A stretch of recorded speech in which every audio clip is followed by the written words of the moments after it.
Hey everyone! Ready for a deep dive into some really thought-provoking concepts about good and evil? Sounds intriguing. We're going to be looking at these ideas from the perspective of the Law of One. Okay. Specifically, we'll be exploring this through a YouTube video by Aaron Apke. Have you seen it? I have, yeah. It's a fascinating take on these age-old questions. It really is. You know, one of the things that struck me is how the Law of One doesn't see good and evil as like these fixed opposites, Right. but instead it presents them more as choices that we make on our journey through consciousness. Exactly. It's about the paths we choose and how those choices shape our reality. Which is kind of a mind-blowing idea when you think about it. It suggests we actually have a role in shaping the fabric of reality itself. It does, yeah. And the video uses some really compelling analogies to explain how this works, like comparing souls to charged particles. Yes. That one's really interesting. But before we get into that, I'm curious about how the Law of One redefines the idea of God. Yeah, me too. It's not the typical image of a judgmental deity, right? Right. Instead, it describes God as this universal creative energy, a source of infinite potential that permeates everything. Okay, so if this energy is neutral, Yeah. does that mean evil doesn't actually exist as a separate force? That's one of the key questions the Law of One raises. Mm-hmm. It basically suggests that how we perceive the world, whether we see it as fundamentally good or bad, Yeah. that really influences our experience of it. So is it kind of like a self-fulfilling prophecy? In a way, yes. Like, if we believe the world is a dark and dangerous place, Mm-hmm. we're more likely to encounter negativity.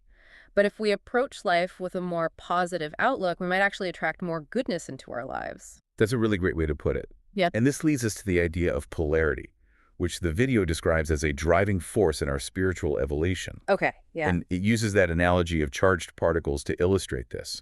Yeah, I found that part super interesting, but also a bit confusing. It sounds like we're all just tiny bits of energy bouncing around the universe. Right. So does that mean our choices are predetermined by our charge? Or do we actually have free will? Well, that's where it gets really thought-provoking. Yeah. The Law of One says that while we're all part of this universal energy field, Okay. we still have the freedom to choose how we interact with it. Think of it like this.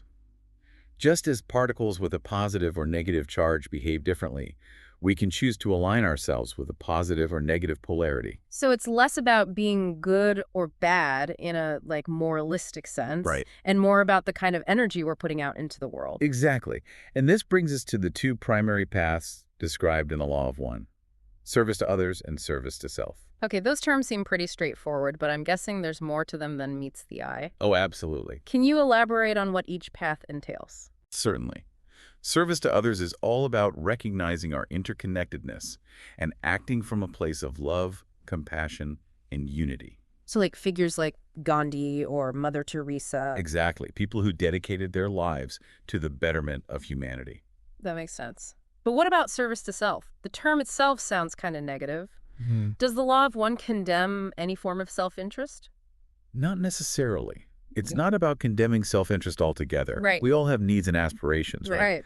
The key difference lies in the motivation and the means we use to achieve our goals. Service to self, as described in the Law of One, becomes problematic when it involves manipulating or harming others for personal gain. So it's about recognizing the difference between healthy ambition, Yes. where we strive to better ourselves while also contributing to the well-being of others, and a more selfish ambition that seeks power and control at the expense of others. Precisely. And the Law of One suggests that these choices, even seemingly small ones, have a ripple effect on the universe, shaping our own evolution and influencing the collective consciousness. Okay, that's a pretty big responsibility to bear. So how do we know which path we're on? Good question. And what are the consequences of choosing one over the other? Well, that's where the concept of densities comes in, which we'll delve into further in our next segment. And cities. This is getting even more intriguing. I'm definitely ready to learn more about these different levels of consciousness and how they relate to our choices. Me too. Okay, so we just left off talking about densities, which, I gotta admit, sounds a bit like something out of Star Wars. Yeah, kind of, right. Can you break that down for me a little bit? Sure. Like, what exactly are densities in the context of the Law of One? Think of densities as like different levels of spiritual evolution or like stages of consciousness. Okay. It's almost like, imagine a video game where you level up as you gain experience and master new skills. Okay, yeah, I get that. That's kind of similar to how densities work. The law of one describes 7 main densities, each with its own unique characteristics and lessons to learn. Okay, so where does humanity fit into this whole density framework? Are we all like stuck at the same level, or are there people who are further along than others? Good question. According to the law of one, humanity is currently in third density, Third which density. is characterized by a focus on self-awareness Hmm. and the exploration of duality, Duality meaning like, the interplay of light and darkness, good and evil. right, okay. It's a crucial stage where we're challenged to make choices that really shape our spiritual evolution. So it sounds like third density is kind of like a cosmic training ground Right. where we're learning to discern between different paths Exactly. and ultimately decide which polarity we want to align with. Precisely. And as we progress through third density, we start to develop a deeper understanding of concepts like compassion, forgiveness, and unconditional love. Okay. These qualities are really essential for transitioning to fourth density. Which is characterized A by. greater sense of unity and harmony. So it's like graduating to a higher level of consciousness, Yes. where love and understanding are kind of the dominant forces. Exactly. And the law of one suggests that as we move through the densities, we gradually shed our ego-driven desires and reconnect with our true nature as beings of pure light and love. That's a nice thought. But I remember Abke mentioning something about negative entities hitting a ceiling at the sixth density. Yeah. Why is that? Does it mean they're, like, forever trapped in a lower state of consciousness? It's not necessarily about being trapped. The law of one suggests that those who choose the path of service to self, they can still progress through the densities, Okay. but their evolution is ultimately limited because they're operating from a place of separation and control. Oh, I see. So it's like they're trying to climb a ladder with one hand tied behind their backs. Yeah, exactly. They might make some progress, but they'll never reach the top because their approach is just, like, fundamentally flawed. That's a great analogy. And while they might achieve a certain level of power and influence in the lower densities, their path eventually leads to a kind of spiritual dead end. This brings us back to that, like, mind-blowing idea that even those on the negative path have a positive higher self guiding them. Right. Does this mean there's hope for even the most evil beings to eventually turn towards the light?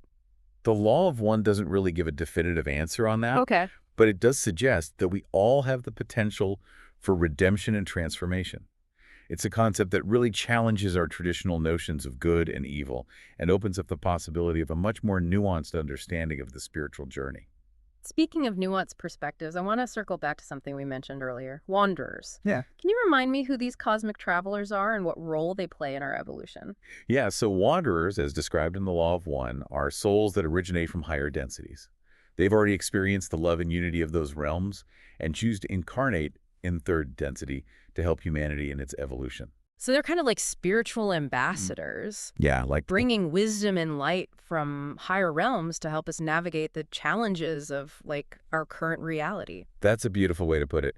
And Abke suggests that many people who feel a really deep connection to spirituality, or a strong desire to help others, or maybe even a sense of not quite belonging to this world, Yeah. they might resonate with the wanderer archetype. That's fascinating. It makes you wonder if some of the, like, most compassionate and visionary people throughout history might have been wanderers, It's possible. like incarnated to inspire and guide humanity towards a brighter future. It's a possibility worth considering. And, if we embrace the idea that wanderers walk among us, it might offer a sense of hope and reassurance that we're not alone on this journey. Absolutely. But it also raises a question for me. Yeah. If these wanderers are coming from, like, higher realms where love and unity are the norm, why would they choose to experience the suffering and duality of our current density? That's a great question. And it leads us back to the concept of suffering as a catalyst for spiritual growth. Yeah.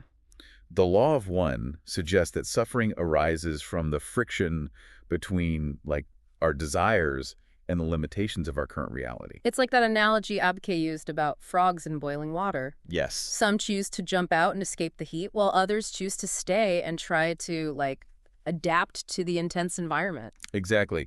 And whether we identify as wanderers or not, we're all faced with choices about how to respond to suffering, right? Right. Do we allow it to harden our hearts and turn us toward service to self? Or do we use it as an opportunity to cultivate compassion, forgiveness, and a deeper understanding of our interconnectedness? That's a powerful question. we've been talking about suffering as like a catalyst for growth, which is, I don't know, it's a pretty intense concept. Hmm. It makes you wonder if, like, we're all just destined to kind of struggle our way through life, Hmm. constantly battling between, like, service to others and service to self. Is there any way to make this journey a little less, well, painful? That's a question a lot of spiritual traditions grapple with. Yeah. And the Law of One offers some really interesting insights. Okay. It suggests that while suffering is definitely a part of our experience in third density, we do have the power to choose how we respond to it. It's not about avoiding challenges altogether, but more about transforming our relationship with them. So instead of seeing suffering as like a punishment or a sign that we're doing something wrong, Yeah, we can try to view it as an opportunity for growth and transformation. precisely. The Law of One really emphasizes the importance of conscious choice. Remember those charged particles we talked about? Yeah. We can choose to align ourselves with a more positive charge, even when we're going through difficult things. Okay, that sounds great in theory, but how do we actually like do that? When Hmm. we're in the middle of it all, dealing with pain or frustration or whatever, it's hard to remember that we even have a choice. It is. It can feel like we're just reacting to whatever life throws at us. That's where practices like mindfulness and self-reflection can be so helpful. Okay. The more we can cultivate awareness of our thoughts and emotions and reactions, Yeah. the more we can start to recognize the patterns that actually lead to suffering. So it's about noticing when we're like slipping into negativity, judgment, or fear, Exactly. and then consciously choosing a different response. Yeah. That sounds like a lot of work. It is work, for sure.